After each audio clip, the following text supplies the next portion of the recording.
Bonjour, bienvenue sur ma chaîne. Je suis Cécile alias Prums Création sur YouTube et sur Instagram. Je vous souhaite la bienvenue sur cette chaîne qui est dédiée maintenant essentiellement à la couture et de temps en temps au crochet, mais ça devient de plus en plus rare. Alors aujourd'hui, nous sommes la mi-mai. Donc je n'étais pas sur les réseaux sociaux ces dernières semaines, donc le mois d'avril a été compliqué, comme je vous l'avais indiqué sur ma dernière vidéo. Le mois de mai a mal commencé également, puisque ma fille a malheureusement attrapé le Covid. On a eu 10 jours un peu rudes, avec des montées de fièvre à plus de 40, donc c'était assez compliqué à gérer. Heureusement, tout est rentré dans l'ordre aujourd'hui, et c'est la raison pour laquelle je retourne dans mon atelier. Donc je n'ai pas cousu depuis 3 semaines.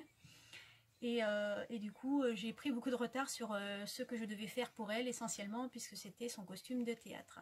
Donc aujourd'hui, cette vidéo va être dédiée essentiellement à son costume, en espérant que je le finisse à temps. Et surtout à l'initiation pour moi des patrons La Coupe d'Or. Donc je vous explique un petit peu comment ça va se passer.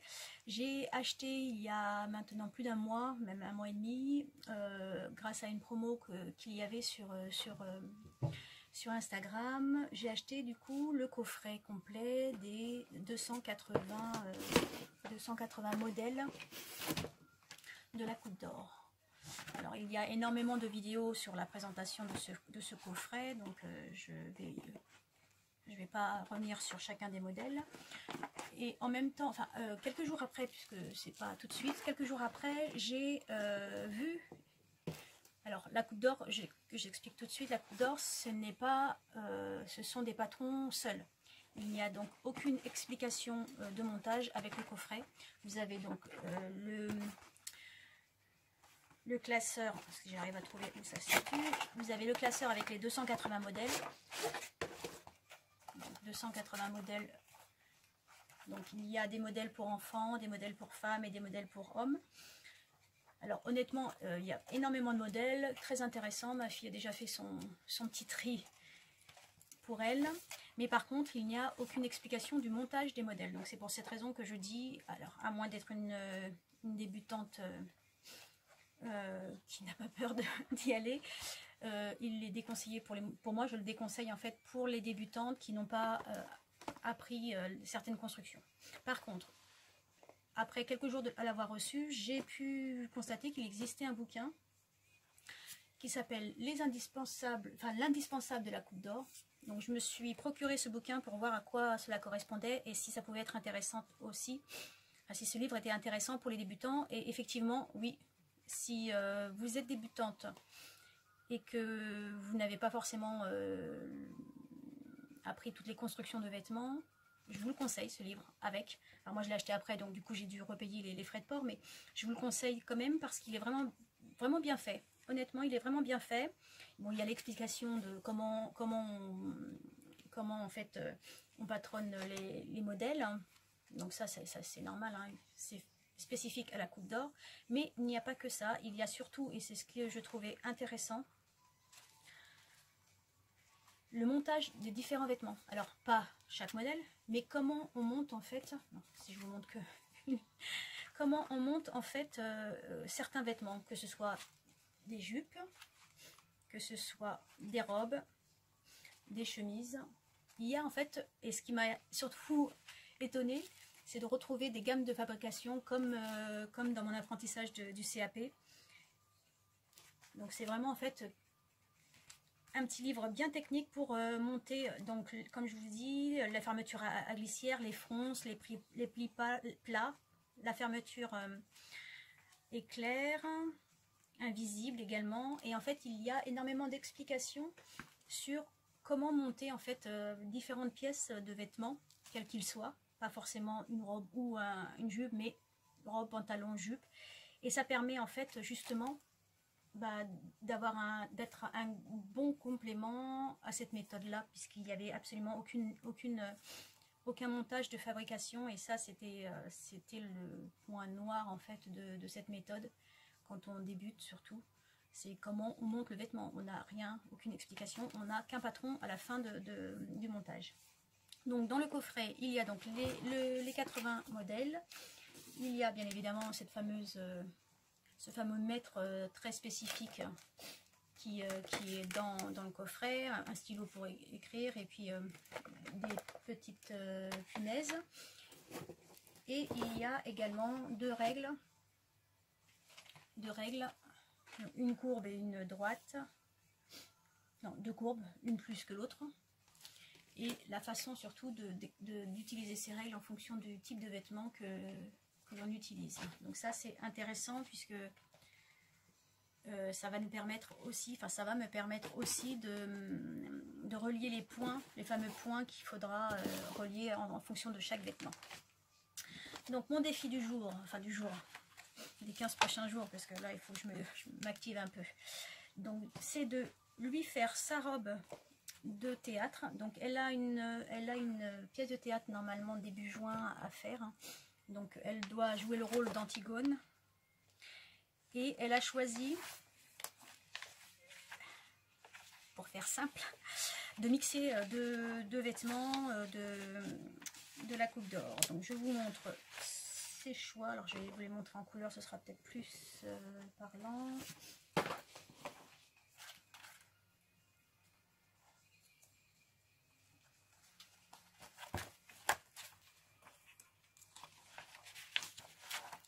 Donc elle veut le haut.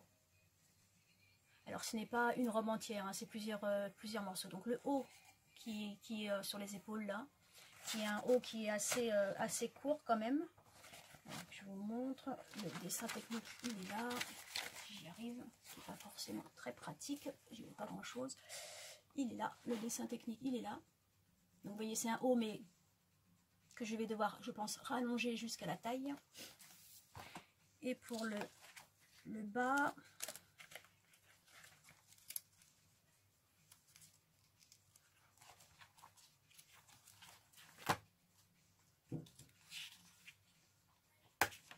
elle a choisi le bas de cette robe, donc c'est-à-dire la ceinture et le bas de la robe, mais sans les fronces en fait en bas, sans les volants pardon en bas.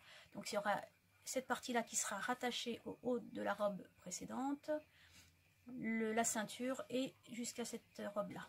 Donc c'est le modèle de robe qu'elle veut pour sa pièce de théâtre, et à cela s'ajoutera, comme je vous l'avais montré sur ma dernière vidéo, donc un petit corset guêpier. Donc c'est un guêpier en fait, je l'ai mis à l'envers, c'est un guêpier en fait qui va, donc celui-ci c'était mon guêpier en fait test, qui va donc aller au niveau de la ceinture, qui sera en fait au niveau de la ceinture de la robe, pour faire quelque chose d'un peu antique, hein, comme elle le souhaite. Donc c'est mon défi de cette vidéo. Il n'y aura que cela parce que je n'aurai pas le temps de faire autre chose. J'ai déjà photocopié les patrons. Donc je vais du coup découper la pièce qui m'intéresse, à savoir ce buste. Donc là je pense que c'est un buste qui, je ne suis pas sûre qu'il soit fermé en fait. Il faut que je réfléchisse à la manière dont c'est fermé derrière. Non, j'ai l'impression que c'est un buste, un haut qui s'enfile. Donc moi il va falloir que je modifie, puisqu'il va avoir elle va être raccrochée, ce haut va être raccroché au bas de la robe. Donc il faut que je fasse derrière une fermeture éclair invisible. Donc je vais devoir modifier déjà le haut, parce que le reste de la robe, il y a l'emplacement pour la fermeture éclair, si je retrouve le modèle.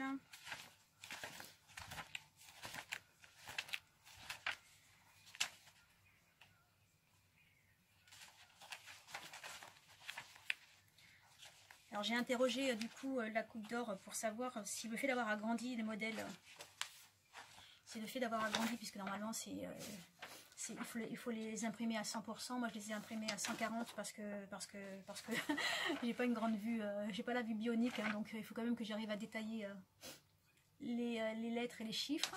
Donc ça a été agrandi à 140. J'ai eu, alors par la Coupe d'Or je n'ai pas eu de réponse, mais par contre par le groupe de la Coupe d'Or, Plusieurs ont répondu en disant que ça n'avait aucune incidence puisque l'important c'était que la croix soit bien au bon emplacement pour pouvoir placer la punaise et bien évidemment tourner autour avec le mètre. Oui, donc là, pour celle-ci, ce modèle-là, la robe, on a donc la ceinture qui est ici et la robe du bas et le jupon. Donc je vais du coup partir sur ce modèle-là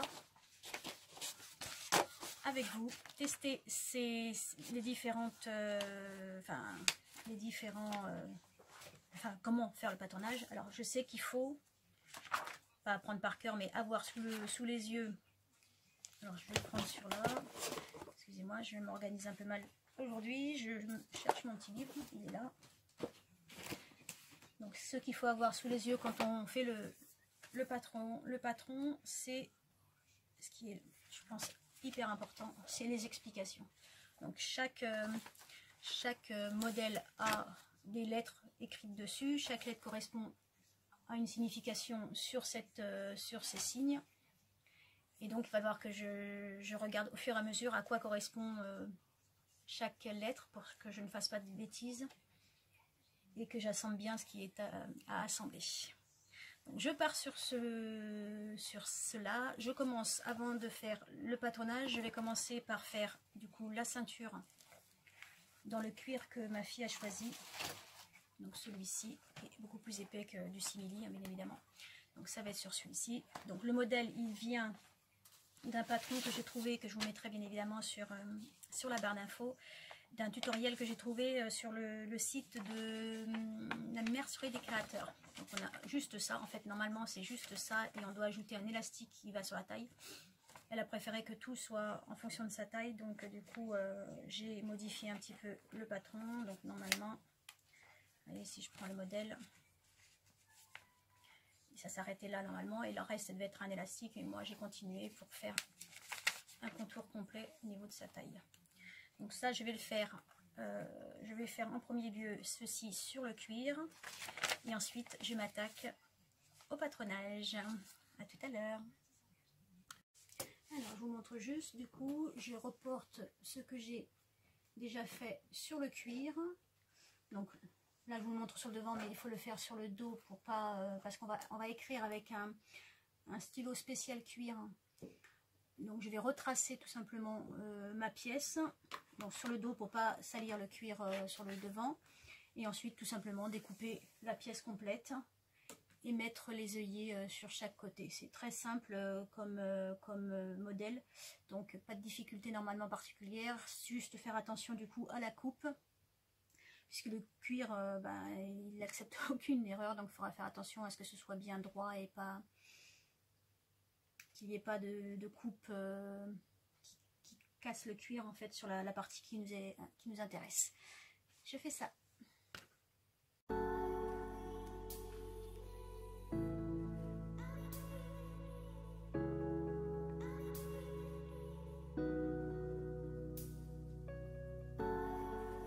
Alors voilà, j'ai fait donc la petite pièce, je me suis assurée que la symétrie était correcte. Et là, je vais pouvoir percer maintenant pour pour mettre les œillets. Je vous montre du coup ce que j'avais utilisé. Je crois vous l'avoir déjà présenté, mais dans le doute, c'est une petite boîte que j'avais achetée sur Amazon, qui est très pratique puisqu'il y a les outils pour percer et en même temps pour poser les œillets. J'utilise ces outils-là et franchement très pratique et j'ai pas eu de problème ni avec des vêtements ni avec du simili ou du cuir.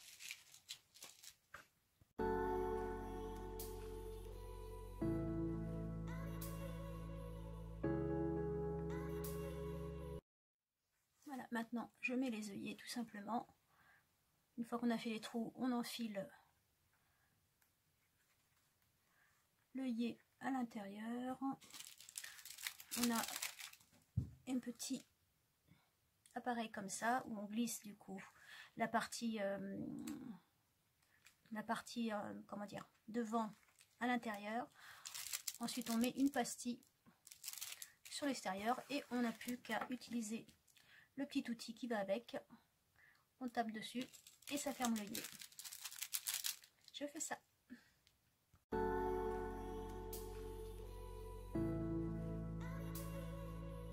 Voilà le résultat. Ça fait très joli comme ça.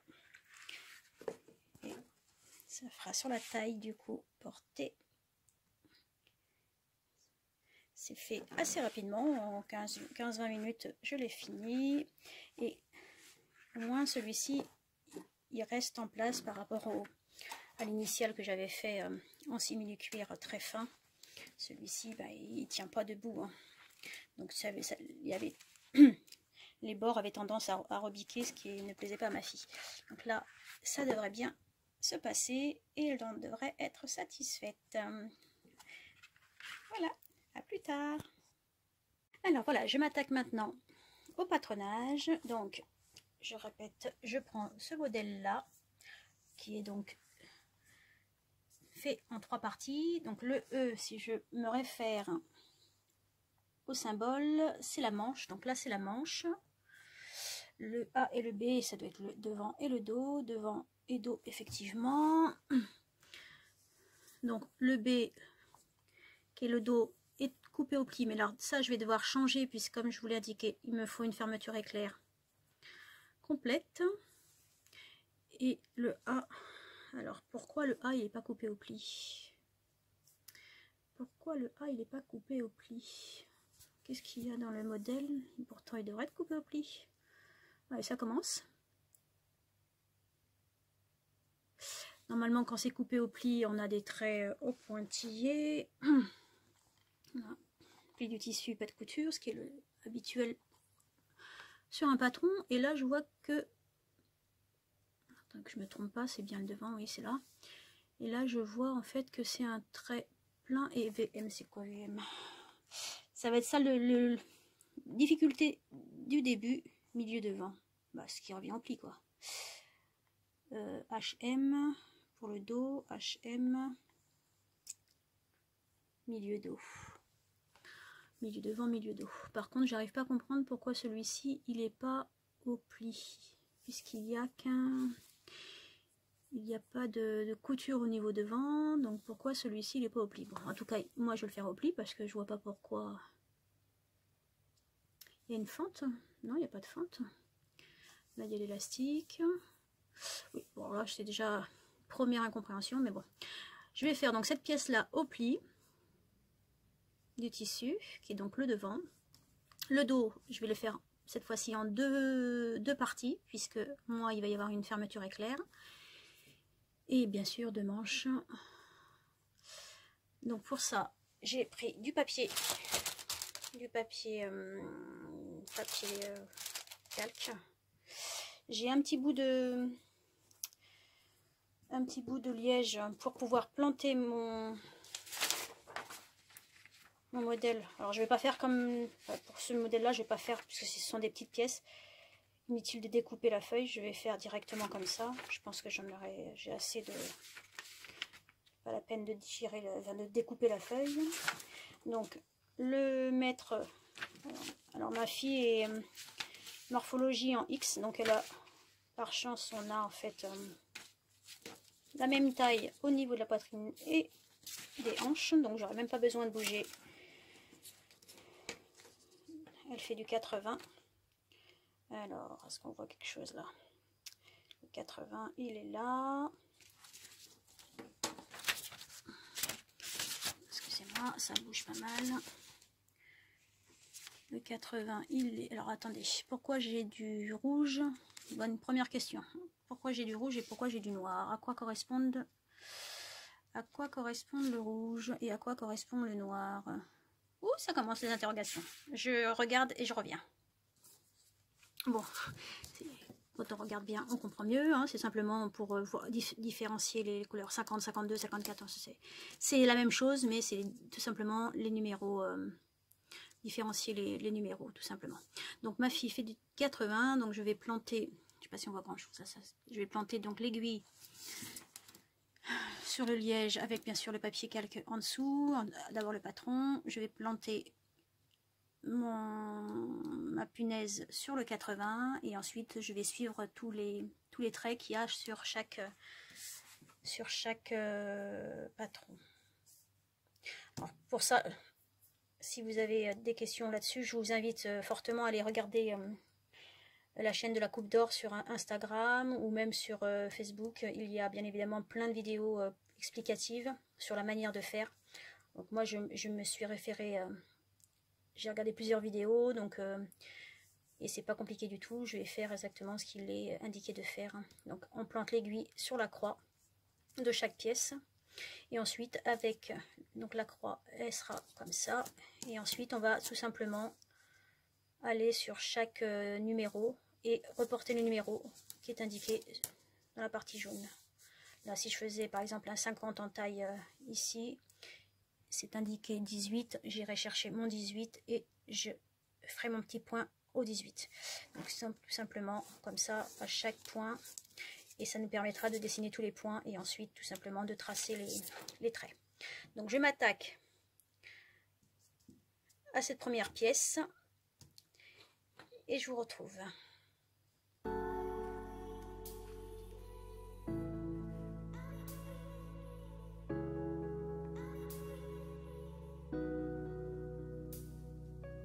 Alors voilà la première pièce qui est donc la manche.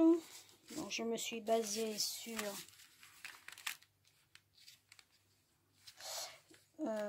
j'ai essayé de faire en sorte que ce soit le plus ressemblant possible par rapport au dessin technique.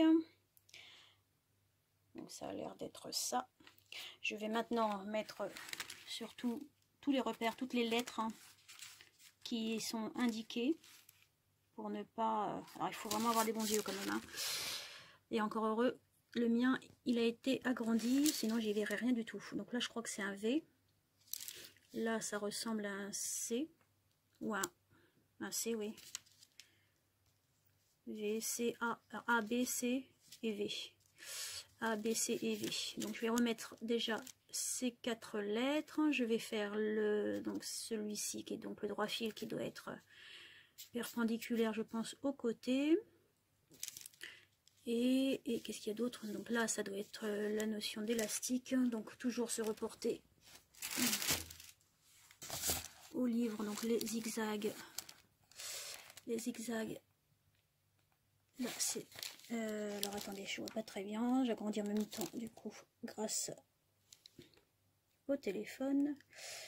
Donc là, on a... oui, ça ressemble à des élastiques. Hein. C'est élastique et France. Les France, c'est plutôt des... oui, élastique, c'est plutôt... mais pourquoi ils mettent des élastiques en bas? Ah oui, il y a des élastiques en bas, au fait, c'est vrai. Ok, ici aussi. Donc, alors, ok. Donc là, on est bien sur des élastiques.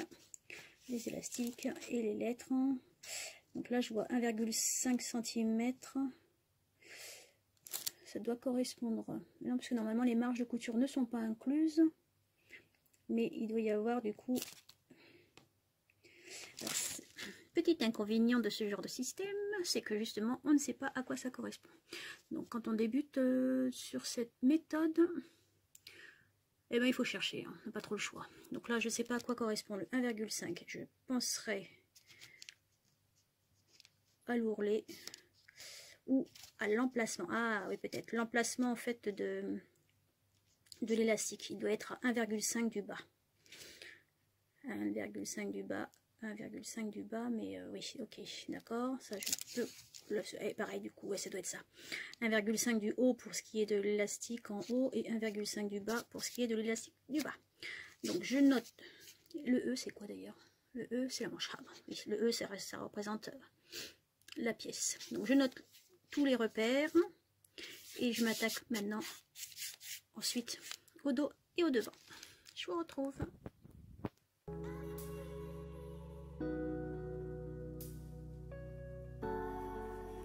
J'ai mis tous les repères et tracé les marges de couture qui ne sont pas incluses. J'ai commencé à vouloir écrire en fait quel était le numéro du modèle. J'avais vu sur des vidéos que normalement le numéro du modèle était inscrit en fait sur le modèle même. Donc là, il y a bien les numéros qui correspondent à chaque ensemble, sauf que c'est le numéro du cahier en fait que je cherchais. Donc sur quel cahier de la Coupe d'Or figurait ce modèle, et j'ai beau regarder, j'ai le numéro de l'ensemble qui correspond bien. J'ai beau regarder, donc là c'est que les métrages pour chaque modèle. Le NN étant, bon, ils appellent ça une blouse, c'est ce que je suis en train de faire. Le NN c'est marqué blouse, donc c'est ça le NN. Le WV c'est indiqué la robe, et le CC c'est indiqué la pièce flottante, donc ça doit être le tablier. Mais je ne vois nulle part où est indiqué quel est le cahier dans lequel on trouve ce modèle là. Et ça c'est embêtant, parce que si un modèle qui plaît à quelqu'un et qui veut le recopier, il va devoir chercher dans tous les modèles des cahiers. C'est un peu bizarre que je ne retrouve pas cette information sur ce patron. Bon, je regarderai plus tard. Donc je continue. Donc là j'ai fait la manche, et je vais donc faire maintenant le devant et le bas, en sachant que je vais certainement avoir, comme je vous l'ai indiqué, à allonger la hauteur, puisque normalement c'est censé arriver. Donc ça, je pense que le niveau il doit être ici, quoique je ne sais pas si ça arrive en dessous de la poitrine ou au niveau de la taille, donc je verrai en fonction de la hauteur par rapport à ma fille, pour que ça arrive bien au niveau de la taille, que la ceinture puisse se coller, puisse se coudre avec. Je continue. Ok, donc j'ai trouvé l'histoire du numéro, ce qui m'intriguait quand même. Donc on a bien le numéro qui figure sur la première page du modèle, donc le modèle 1 du magazine 310. C'est ça, hein? Oui, 310-08 a priori. Et ensuite, du coup, bon, il n'y a pas intérêt à mélanger les fiches, puisque après il n'y a plus de numéro. Donc il ne faut surtout pas mélanger les fiches, parce que sinon on se retrouve avec... donc celui-ci, ça doit correspondre donc au numéro 18 du magazine 310. C'était, non d'ailleurs, c'est... Alors si je ne me trompe pas, le 305 il est à la fin alors. Dans ce coffret 280 modèles, c'était les numéros 305 à 311. Ah non, 311, non je l'ai pas. Donc on va voir si c'est à la fin les 305. J'ai l'impression de dire des bêtises là, parce que du coup il n'y a pas 255 modèles. Ah, j'ai l'impression que c'est un truc particulier, hein, le coffret, c'est bizarre. Ah, quoique, non, 311. Là j'ai un numéro 311. Il faudrait que je me renseigne un peu sur la manière de... Ils repartent pas à 0 a priori par numéro. Ouais, j'en ai un autre. Ah oui, d'accord, donc tout est mélangé, super, 305. Donc là, c'est le 305. Ok, donc tout est mélangé. Et a priori, ils repartent pas sur des nouveaux numéros à chaque magazine. Donc là, c'est le magazine 305 et ça démarre a priori dès le 201. Bon, ils auraient pu faire plus simple quand même, hein, mais bon. En tout cas, j'ai retrouvé. Donc celui-ci, c'est le numéro 310. C'est issu du magazine 310 et c'est le numéro 18. Allez, je continue.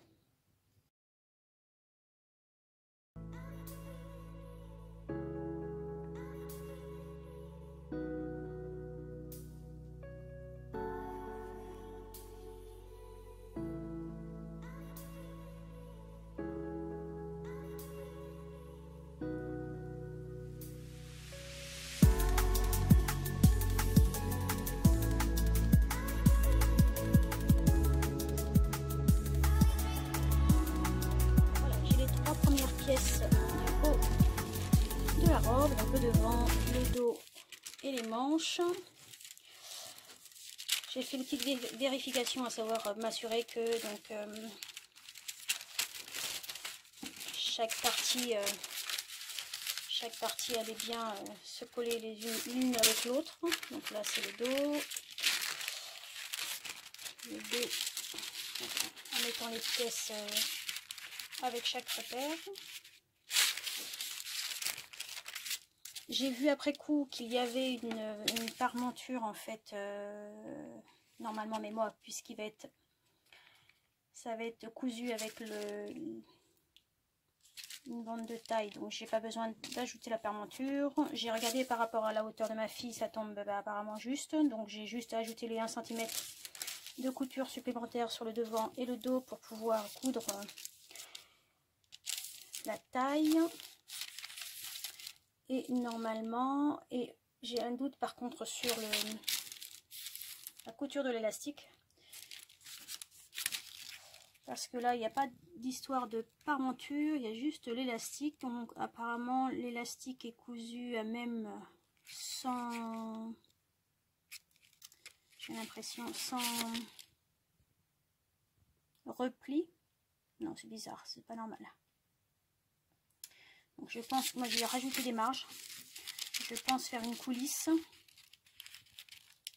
et glisser l'élastique dedans pour pas que ça touche la peau de ma fille. Ouais, c'est ce que je vais faire parce que sinon je trouve que ça fait... l'élastique va risquer de frotter sur la peau de ma fille et ça va pas être agréable du tout à porter. Donc voilà les 3 premières pièces. Donc pour l'instant rien de difficile. Si ce n'est que, bon, bah, faut pas que le patron bouge quand on a un petit carton. Donc j'ai mis un petit scotch en dessous pour essayer que ça ne bouge pas trop. Mais bon, c'est pas le top de top, mais bon, c'est ce que j'ai trouvé pour éviter que ça bouge trop. Sinon, la reproduction même du patron, il n'y a rien de difficile là-dedans. Donc je continue maintenant sur la jupe et la bande de taille et je vous retrouve après. Alors j'allais m'attaquer à la jupe et à la ceinture et je me rends compte en fait, il faut vraiment regarder tous les détails, je me rends compte en fait après coup, je sais pas si vous allez bien voir, en fait qu'il y a, la jupe c'est pas un seul pan, c'est il y a un pan devant, 2 pans côté, 2 pans côté du coup. Donc en fait il y a 3 pans pour la jupe qui se retrouvent derrière également. Idem pour la ceinture. Je ne comprenais pas pourquoi il y avait une séparation. En fait il y a pour le côté, là c'est pour le dos, pour le côté dos. Donc elle est un petit peu plus technique que je pensais. Allez, j'y vais. Alors je viens de tracer les pièces de la ceinture. Non, c'est pas ça. Je les ai dit. Je les ai pas encore découpées. Les pièces de la ceinture, mais je me rends compte que, alors à moins que je biglouche, mais je ne vois pas en fait le nombre de pièces à découper. Et si je me réfère au schéma technique, sur le devant on a bien 2 pièces côté, 1 pièce milieu devant, et donc ça doit être la même chose sur le dos. Donc on devrait avoir 2 pièces ici et une sur le côté, une au pli, ok, mais je vois pas, je vois nulle part indiqué ici qu'il en faut 2. Et pareil du coup pour le dos. Donc si vous avez l'information d'où se situe le nombre de pièces, puisque je le vois nulle part. Heureusement qu'il y a le schéma technique quand même, parce que là du coup je serais un peu paumée. Je pense que j'aurais tracé qu'une fois puisque je vois qu'une seule fois, mais il en faut 2 selon le schéma technique. Et pareil ici c'est donc c'est la jupe, donc c'est devant, la jupe devant et la jupe dos, donc le même modèle, ils auraient pu mettre x2, ça aurait été plus rapide. Pareil ici, donc x4, donc un côté devant, un côté dos, le milieu de dos et le côté devant, le côté dos. Elle va être quand même plus large que je le pensais cette robe, hein. J'espère qu'elle va plaire à ma fille, on verra. Donc là en l'occurrence c'est bien indiqué les quantités qu'il faut et c'est bon, mais là je suis en train de me dire que d'ailleurs sur les pièces devant et dos, sur les devants en fait de la robe là non plus j'ai pas les quantités. Donc apparemment c'est une information qui va pas de soi avec la coupe d'or. Il faut deviner. j'ai l'impression, ou alors c'est écrit ailleurs, mais j'ai pour l'instant nulle part vu l'information. Pourtant ici on voit bien le nombre de fois, c'est bizarre qu'ils ne le fassent pas sur les autres pièces. Donc vigilance sur le nombre de pièces à découper à chaque fois. Autre petite remarque, je trouve que cette méthode, bon, alors comme moi je suis pas une adepte du traçage, hein, honnêtement c'est pas ce que je préfère faire, c'est la partie la plus chiante que je n'aime pas faire, encore plus quand il faut tout tracer. En fait je trouve que ça use pas mal de papier, parce que du coup, comme on ne sait pas exactement la dimension exacte de ce qu'on va tracer, ben on le met au milieu d'une feuille et on coupe, quoi. Et donc du coup ça laisse pas mal de petites chutes. Donc ça, petit point négatif sur cette méthode. Et là du coup je me rends compte que idem, va falloir que je me mette sur une feuille assez large, puisqu'il faut une hauteur de 78. Donc je vais me mettre sur le bord du papier également, toute la largeur, en espérant que juste pas trop de papier, mais ça, petit point négatif, ça consomme. Bon, nouveau doute. Pour moi, si je lis d'après le bouquin, AD, c'est donc le A et le D, c'est devant, côté, non, devant jupe, pardon. Donc AD devant jupe, BD dos jupe. Une fois, donc ça veut dire que cette partie-là, normalement, c'est le milieu devant et le milieu dos. Et ma question, c'est pourquoi j'ai pas de chiffre ici, quoi.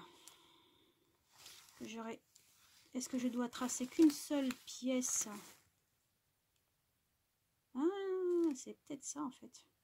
Je trace qu'une... Mais non, sinon, pourquoi il y en aurait deux, là? Ça, c'est le milieu, c'est ça. Derrière, pareil. Et j'ai deux côtés.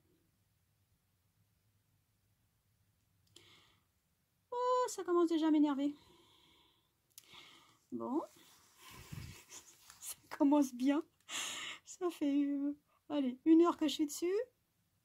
Et je suis déjà énervée. Bon, je réfléchis. Je crois que cette méthode-là va donner beaucoup de réflexion à avoir. Hein. Bon, première bourde.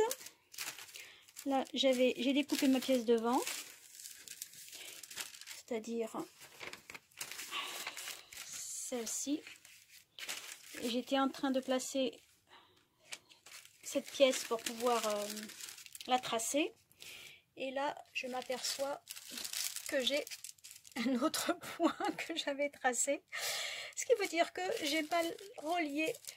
J'aurais dû relier ce point-là à celui-ci. Et j'ai relié au mauvais point.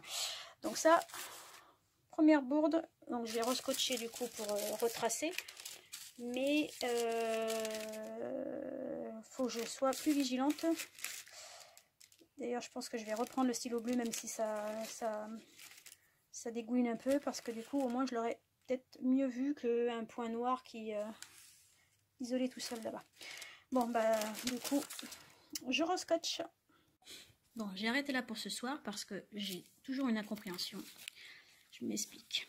J'ai un devant et un dos pli au pli. J'ai deux côtés. Donc normalement le devant, le côté devant, le côté dos et le devant dos. Sauf que je vois qu'il y a une fermeture éclair sur le côté. Du coup je ne comprends pas du tout la construction du vêtement. Donc je vais aller sur le groupe Facebook de la Coupe d'Or pour essayer de voir si quelqu'un a fait le modèle. Parce que là j'ai une incompréhension sur le fait que la ceinture, que la fermeture éclair soit sur un côté au lieu d'être sur le dos, quoi. Je ne comprends pas. Ça commence bien. Bon, à plus tard.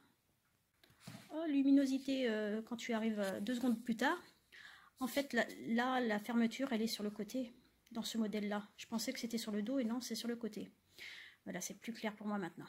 Donc du coup, comme moi je fais une fermeture éclair sur mon devant au niveau du dos, il faut que je fasse la modification et que je fasse ma fermeture éclair sur le dos également pour la jupe. Allez, j'ai compris. Bon, je vais pouvoir finir ce patron. À plus tard. Et voilà, j'ai coupé toutes mes pièces. Donc, toutes les pièces du patron. Il y a la bande, la ceinture, le devant et la jupe. Donc, les côtés de jupe que je vais couper 4 fois. Devant et dos, mais du coup, je l'ai tracé qu'une fois, mais je vais faire une modification directement sur le tissu pour le dos, puisque je vais rajouter la marge de couture qui comprendra la fermeture éclair invisible. Et ensuite, voilà, j'ai toutes mes pièces. Et bien évidemment, je vais faire donc bien évidemment une toile, parce qu'il n'est pas question que je couse comme ça sur le vrai tissu. Donc je vais prendre un coton que j'ai en stock depuis belle lurette, hein, très moche. Mais au moins ça va me permettre de faire la toile pour m'assurer que la robe elle corresponde bien aux mesures de ma fille. Et on verra si cette méthode est vraiment adaptée au sur-mesure. J'arrête pour aujourd'hui, ça m'a pris quand même tout l'après-midi. Et du coup je m'attaque à la couture demain. À demain. Alors, petit point d'étape sur la couture de la robe. J'ai fini, j'ai cousu les pans de jupe entre elles. J'avais pas assez de tissu du coup pour... j'avais qu'un coupon de 2 mètres, je pensais avoir un coupon de 3 mètres et c'est pas rentré. Donc du coup j'ai utilisé un autre tissu pour le derrière. Alors attention, je vais vous écorcher les yeux avec la couleur. Mais déjà, premier problème... c'est que là, le mannequin, il est à peu près à la taille de ma fille. Et voilà tout ce que j'ai en trop derrière. Donc déjà, c'est mal barré pour du sur-mesure. Pardonnez-moi l'expression. Mais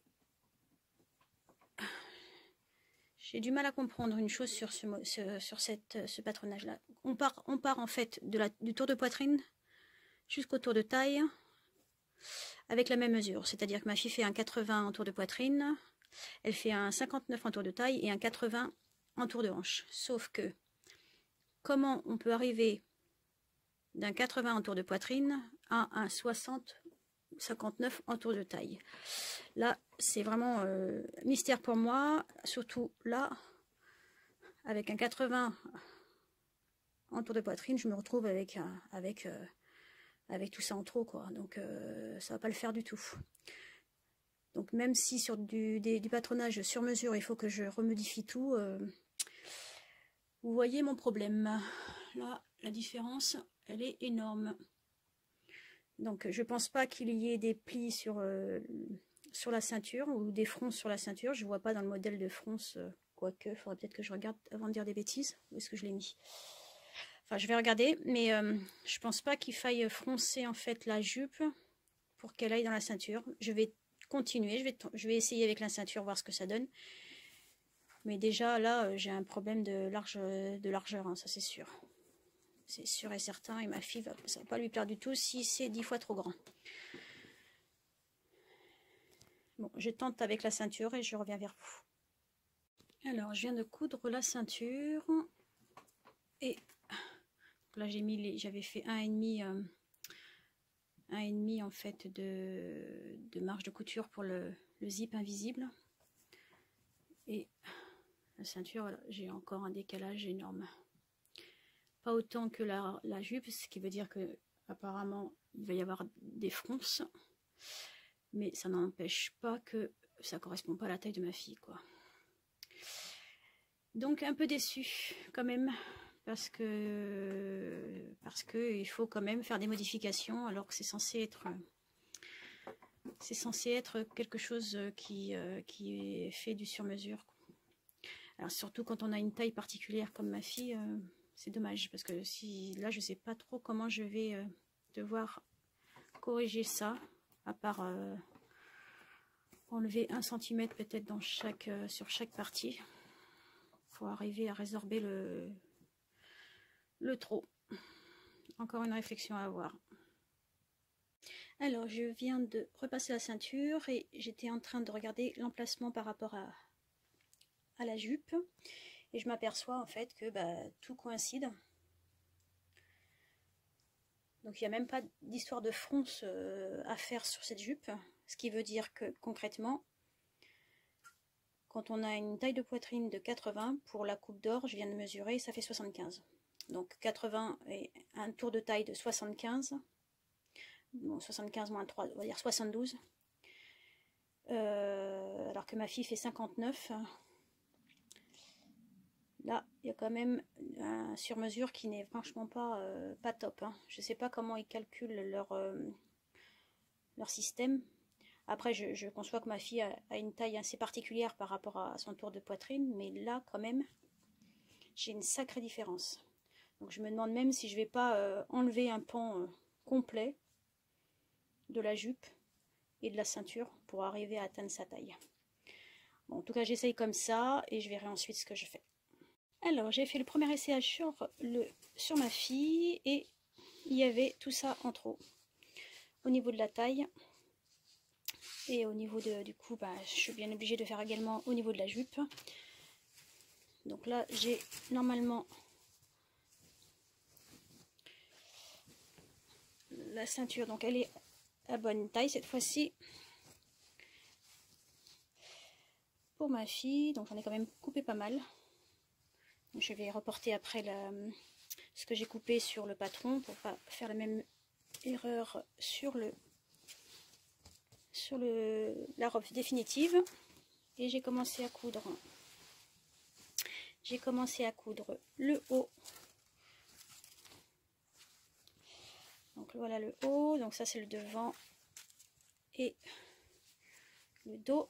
Il me reste à coudre les manches et à assembler, alors j'espère que j'aurai la bonne dimension maintenant, à assembler le bas du corps avec le haut.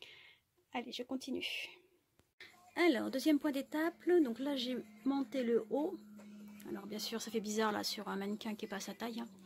Donc là normalement il y a le bras, ça fait à peu près comme ça.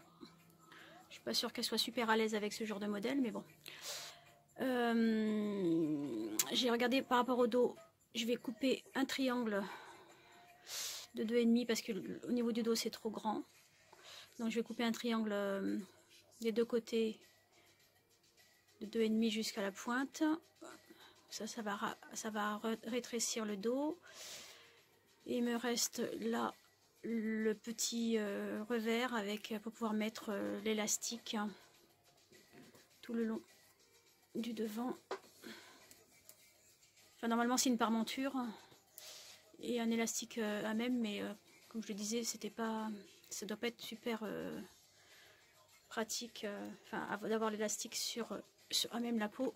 Donc je vais faire un petit ourlet de 1 cm de chaque côté, à tout le long, et je vais y glisser un élastique.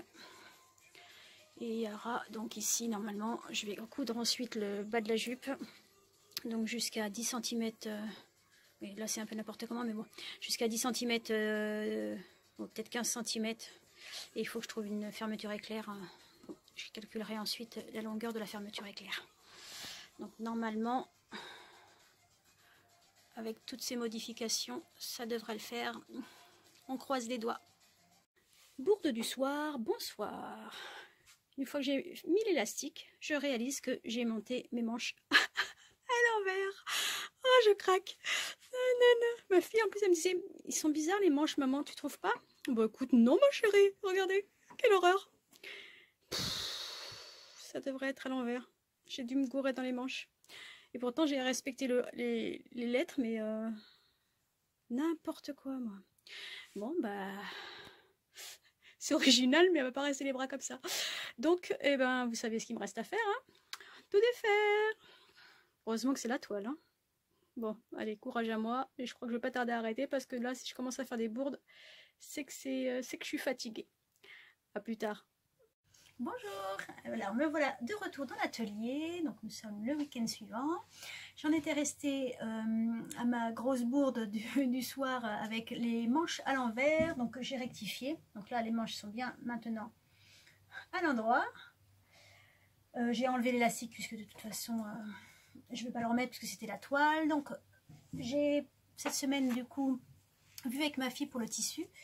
On avait sélectionné toutes les deux un tissu en broderie anglaise qu'on a reçu hier. Celui-ci, si vous verrez bien, qui vient des Coupons de Saint-Pierre. Et quand on l'a réceptionné, ma fille a dit « Oh non, ça fait vieillot !» Donc, adieu la broderie anglaise et on va partir. Du coup, j'avais un coupon qui me restait de tissu blanc coton classique, donc ce sera parfait avec le cuir marron. Je pense que ce fera très joli. Donc je pars maintenant sur je dois d'abord avant tout modifier le patron pour rectifier donc les écarts constatés. Donc oui, je passe quand même un petit mon avis en fait sur cette première étape du coup par rapport à la coupe d'or. Donc j'avoue, j'ai été la semaine dernière assez déçue en fait du fait que c'était pas comme je l'espérais vraiment du sur-mesure. Je me rends bien compte, j'avais trop d'espérance sur cette méthode-là.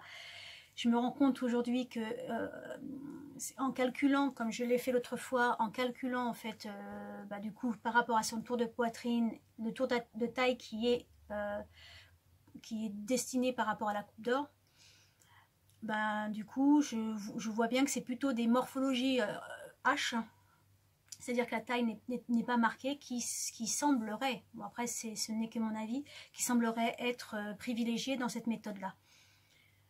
Pour les autres morphologies, comme ma fille qui est donc une morphologie en X, c'est-à-dire une taille très marquée par rapport à ses hanches et son tour de poitrine, là je me rends compte que c'est pas du tout adapté puisque le tour de taille n'est pas correct du tout. Donc il y aura obligatoirement à chaque fois que je lui ferai un projet, si je passe par la coupe d'or, d'ailleurs comme dans les autres patrons, même les patrons indépendants, hein, je suis toujours contrainte de faire des modifications par rapport à son tour de taille.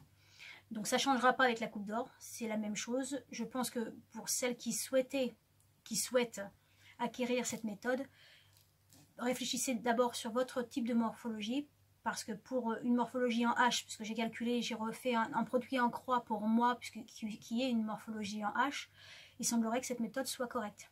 C'est-à-dire que j'aurais eu mon tour de taille, si j'avais fait cette robe, j'aurais eu mon tour de taille qui serait adapté à mon tour de poitrine. Pour des morphologies en X, c'est-à-dire ces personnes qui ont un tour de taille beaucoup plus fin que le tour de poitrine et le tour de hanche, là il y aura des modifications à apporter obligatoirement au patron.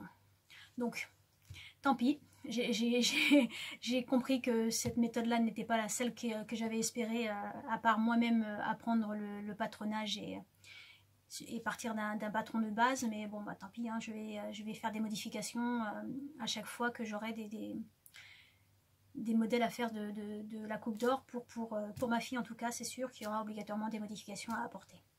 Donc en tout cas là je vais du coup hors caméra, parce que que je fasse un projet ou 10 projets, je suis toujours aussi longue. En fait j'ai tellement à cœur de vous donner le plus de renseignements possible que du coup mes vidéos elles sont trop longues. J'ai déjà plus de 3/4 d'heure dans la boîte maintenant, donc là je vais pas filmer la réalisation finale. Je vous la montrerai une fois qu'elle est terminée. Je ferai certainement une vidéo portée pour que vous puissiez voir le rendu final. Là ce que je vais faire maintenant, c'est m'attaquer à la modification du patron avant de l'oublier, parce que ça c'est important. Et ensuite, j'attaquerai le tissu, j'attaquerai la robe. Il faut que je réfléchisse aussi du coup à la fermeture, parce que j'ai encore un petit doute. Ici, il va y avoir une fermeture éclair, hein, invisible. Et du coup, j'ai un doute sur le haut, parce que normalement, normalement il n'y avait pas de fermeture éclair, donc c'était pas pensé pour ça. Donc le haut, qui était censé être une fermeture pour lequel j'ai fait juste un ourlet, je crains que au niveau du haut de la fermeture éclair, ça ne soit pas joli. Donc il faut que je réfléchisse encore rapidement à ça pour trouver une solution qui soit visuellement jolie et portable. Et sinon, sinon c'est tout, hein. Je vais donc m'attaquer à cette version finale. Surtout que je dois le faire vraiment ce week-end, puisque j'ai appris que c'était jeudi sa séance de théâtre. Donc il faut qu'elle soit finalisée ce week-end pour qu'elle puisse la porter jeudi prochain. Bon, je vous retrouve une fois que la robe est terminée. Et puis, souhaitez-moi bonne chance. À plus tard. Bonjour à vous, donc je reviens avec la réalisation terminée. Donc nous sommes maintenant dimanche après-midi, tout est fini. Je vous montre le résultat. Bon, ça va être compliqué vu la longueur. Donc le petit haut avec donc un élastique, les petites manches donc ils se portent sur les épaules. Là vous avez le haut qui était issu du premier patron de la coupe d'or et le bas, donc la ceinture et toute la longueur de la jupe du deuxième patron. Donc j'ai dû froncer le haut puisqu'il ne s'était pas adapté à la ceinture. En termes de points techniques, il y avait donc, que je me suis rajouté bien évidemment, il y avait la fermeture éclair invisible qui va donc sur les 3 parties. Et puis le reste, non, c'est que des coutures droites, donc rien de bien particulier en termes de difficultés techniques, à part bien sûr penser au montage du patron. Donc comme ça, elle va le porter avec du coup le corset. Donc sa petite robe antique. Alors la seule chose que je n'avais pas pensé, c'est la transparence en fait du tissu. C'est un coton blanc mais légèrement transparent, donc j'ai dû faire rapidement avec une nuisette de ma mère. Ma mère m'a ramené en urgence une nuisette parce que j'en avais pas. Et du coup je lui ai fait un petit jupon pour que ça aille en dessous, pour qu'on ne voie pas ses dessous, ça fasse un peu moins choquant. Au début elle voulait des petites bretelles qui étaient accrochées parce qu'elle avait peur que ça descende, mais avec l'élastique ça tient bien, donc finalement elle m'a dit de ne pas les mettre, donc je ne les ai pas mises. J'avais fait, je voulais faire plutôt un comment on appelle ça, un ourlet rouloté, non, un ourlet mouchoir, oui, ourlet mouchoir avec pour la première fois utilisation d'un pied spécial rouloté. Sur ma version test, ça s'était très bien passé, j'étais très contente du résultat. Je vais voir si vous pouvez le voir. Je ne vais pas essayer de voir grand chose, mais... Et quand je l'ai fait sur la manche, parce que c'était pour la manche, j'ai eu un blocage avec la partie couture. Donc et ça m'a fait un gros raté, donc j'ai dû tout enlever un rouloté, enfin enlever un ourlet mouchoir, c'est un petit peu compliqué, mais bon, j'y suis arrivée et j'ai refait finalement un ourlet classique. Donc ce qui me fait penser que pour sur les mouchoirs, il faut les faire impérativement avant les coutures, avant les assemblages, pour ne pas avoir de difficulté à passer ensuite le tissu sur le pied ourleur. Alors, que vous dire de plus? Que vous dire de plus? Oui, en dehors de la transparence, il y a également le fait que le coton froisse quand même pas mal. Mais bon, ce n'est pas grave. Au début, je voulais le faire aussi avec du lin parce que je me suis dit qu'une période antique, il y avait plus de lin qu'autre chose comme matière, comme matière première. Hein. Elle n'a pas aimé le lin, donc j'ai préféré faire du coton. Et du coup, il froisse un peu. Mais bon, ça fera encore plus réel puisqu'ils n'avaient pas de fer à repasser dans la période antique. Hein. Donc, ce sera très bien, même si c'est un peu froissé, c'est pas grave. En tout cas, je suis très contente d'avoir réussi le défi qu'elle m'avait lancé, de lui faire son petit costume de théâtre. Elle est ravie du résultat, donc 2 satisfaites, c'est très bien. 2 sur 2, c'est parfait même. Donc j'espère en tout cas que cette vidéo-là vous aura plu, vous plaira, que cette petite robe sera à votre goût, que les informations que j'ai pu vous donner sur la coupe d'or seront utiles pour vous si vous souhaitez tenter l'expérience. Donc en termes de résultats, moi je suis contente, hein, la robe est celle qu'elle le souhaitait initialement, donc parfait. Comme je vous l'ai dit, en termes du sur-mesure, là j'en avais à redire, mais je l'ai déjà dit.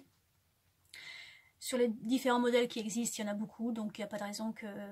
En fait, c'est une méthode comme une autre, avec ses qualités, ses défauts, comme beaucoup de patrons, ou quand on a à refaire, bah, il ne faut pas hésiter à le faire, puisque sinon les résultats après est quand même beaucoup plus intéressant.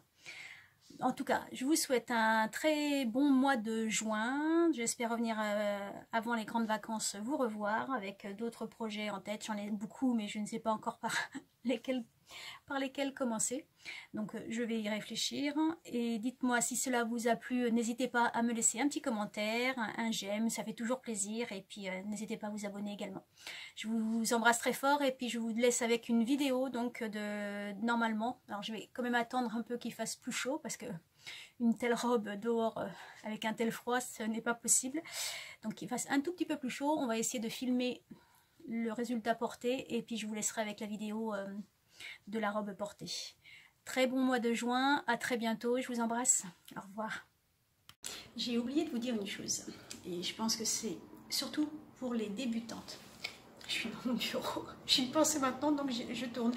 J'ai oublié de vous dire en fait que je voulais surtout que pour les débutantes, ce genre de vidéo les rassure, parce que vous avez pu constater que même quand on a plusieurs années d'expérience, moi j'en ai 7 à mon actif, on continue quand même à faire des erreurs. Moi je n'ai aucune gêne à vous montrer les erreurs que je fais, bien au contraire, parce que je peux vous montrer également qu'avec un bon découvite, une bonne dose de patience, rien ne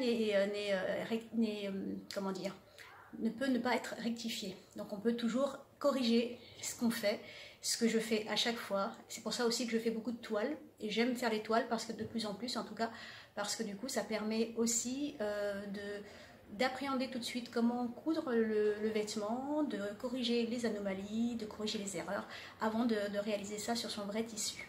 C'était un petit point de détail que j'avais oublié de vous dire tout à l'heure, et que, enfin tout à l'heure c'était il y a plusieurs jours pour moi, mais que je pense aujourd'hui et que je tenais à vous faire part pour que vous puissiez aussi ne plus hésiter à faire des toiles, ça c'est important, et surtout ne pas hésiter à découdre et à recommencer pour être satisfait de son projet. Voilà, je vous laisse cette fois-ci avec la réalisation du vêtement porté. Au revoir.